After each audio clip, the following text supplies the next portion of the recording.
Hello everybody. I want to talk to you today about the rising hate and anti-Semitism we've seen all over the world. A few months ago, I toured Auschwitz, the Nazi concentration camp, where 1.1 million men, women and children lost their lives. Almost all of them were ruthlessly murdered simply because they were Jewish. When you walk through a place like Auschwitz, you feel a tremendous weight. There are reminders everywhere of the horrors that happened there. The suitcases never claimed by the prisoners, who were told to remember exactly where they left their belongings so they could retrieve them after they were finished with their showers. The shoes and the gold teeth and the hair that were taken from the murdered to be reused by the murderers to fund their evil. The logbooks with thousands of names crossed out as if a cruel accountant only measured death. The gas chambers with scratches on the walls from the fingernails of people who tried to hold on to life. The crematorium, where the Nazis tried to erase all of their atrocities. Let me tell you something. The weight on your back hits you at the very beginning heavier than any squat I've ever done. And it never goes away. It's the feeling of history, of millions of voices that were silenced decades ago, begging you, not to just look at their shoes, but to spend a few hours in them, to imagine you were there. Because once you imagined that you arrived on that train, and you were sorted into those lines, and you smelled the smoke that didn't smell like any wood you've ever burned before, and you never saw your families coming out of those showers, and then you worked your butt off while getting almost nothing to eat, until you looked more like a ghost than a person. And then when you couldn't work anymore, and they considered you useless, they sent you to the showers too.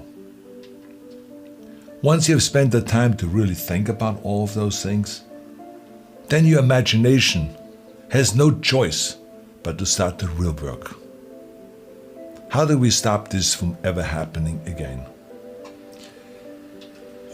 After a trip to Auschwitz, you will never question why. Never again is the rallying cry of all of the people who fight to prevent another Holocaust. You will never question that. But today, I don't really want to talk to those people. I don't want to preach to the choir here. Today, I want to talk to the people out there who might have already stumbled into the wrong direction, into the wrong path. I want to talk to you if you've heard some conspiracies about Jewish people or people of any race or gender orientation and thought, that makes sense to me. I want to talk to you if you found yourself thinking about anyone is inferior and out to get you because of their religion or the color of the skin or their gender. I don't know the road that has brought you here, but I've seen enough people throw away their futures for hateful beliefs. So I want to speak to you before you find your regrets on the end of that path. I've talked a lot about my father and the broken man that I was surrounded by when I grew up in Austria after the Second World War. They drank to numb their pain. Their bodies were riddled with injuries and shrapnels from the evil war, and their hearts and their minds were equally riddled with guilt. But besides the guilt and the injuries, they felt like losers, not only because they lost the war, but also because they fell for a horrible loser ideology. They were lied to and misled into a path that ended in misery. Some of them joined the Nazis because they were filled with hate.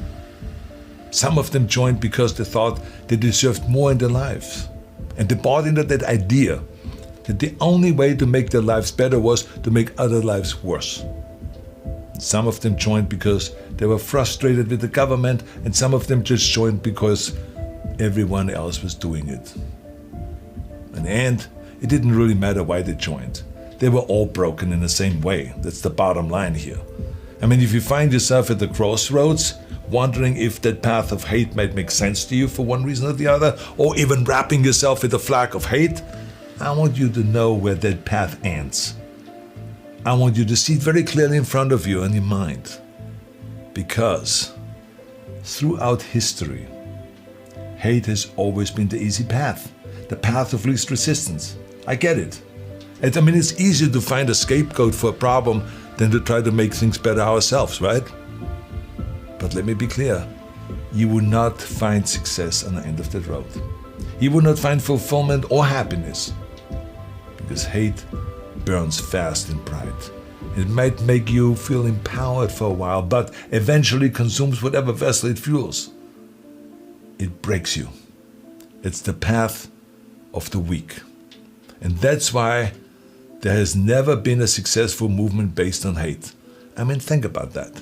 The Nazis, losers. The Confederacy, losers. The apartheid movement, losers. And the list goes on and on.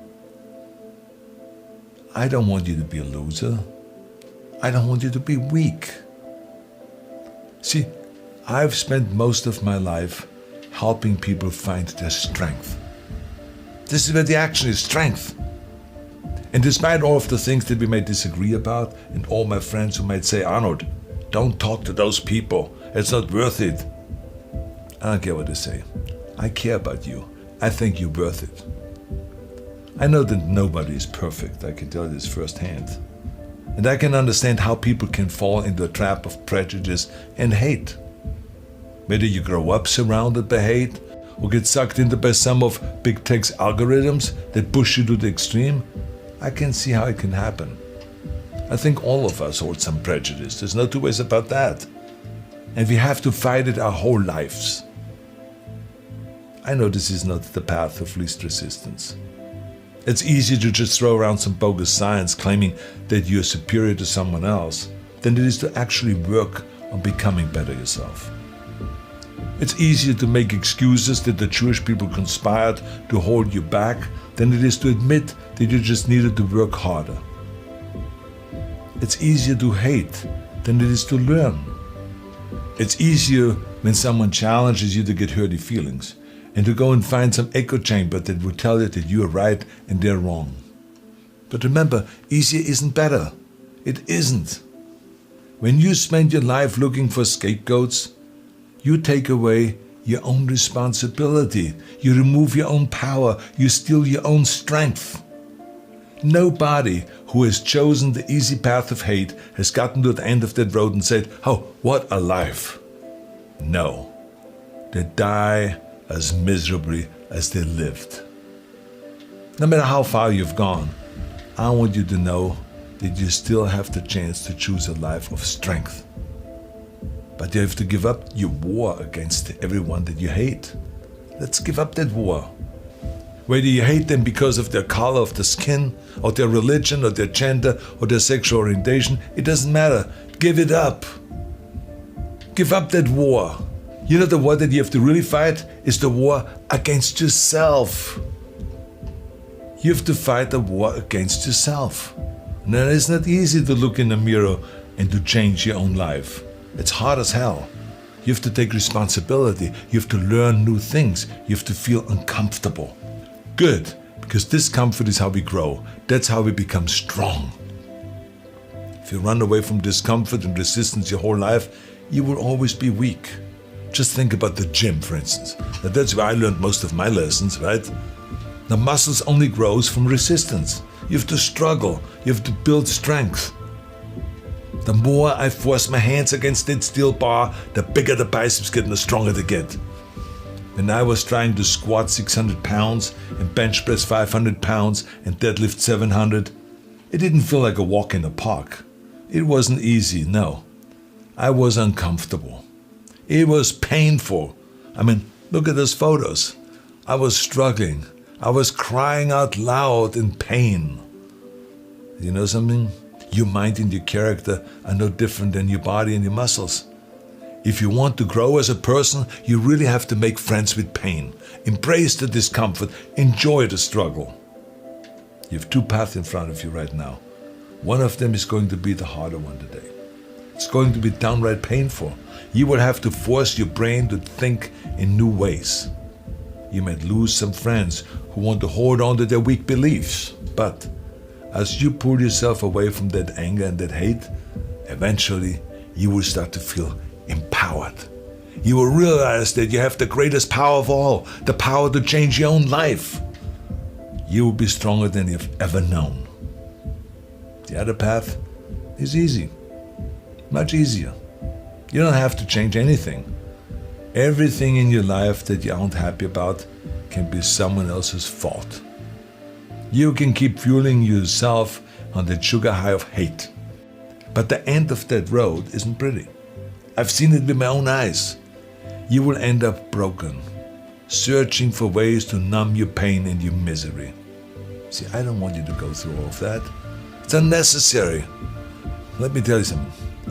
When I walked through that camp in Auschwitz, and I put myself in the shoes of those people herded into those gas chambers, it was horrifying. One of the darkest moments of my life.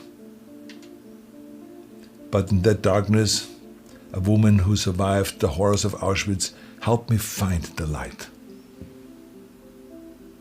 I spent some time with her. Had a wonderful conversation with her. And she told me that the Nazis could conquer cities and countries. They could take her freedom, her friends, her family, even her life. But they could never conquer her mind. Pfft. What strength that woman had. Wow. So, the bottom line is, I don't care how many hateful things you may have written online. I don't care how often you've marched with carrying that hateful flag, or what hateful things you may have said in anger. There's still hope for you. There's still time for you. Choose strength. Choose life. Conquer your mind. You can do it. Thank you very much for listening.